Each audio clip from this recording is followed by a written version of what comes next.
ya yan uwana maza, domin yanzu akan ku ne nazo da bayani bangaren yanda kuke tsakaninku da iyalanku.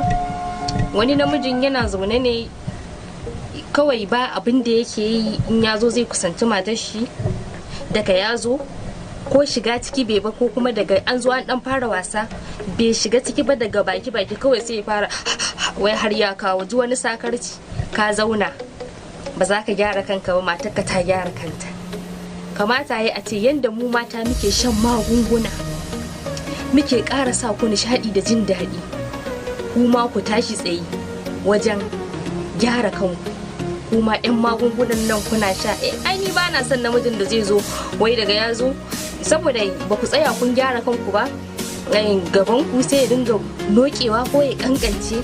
Ai ni na fi son in ji namiji zanzan, in ji ya cika ni, ina jin sa ina nishi,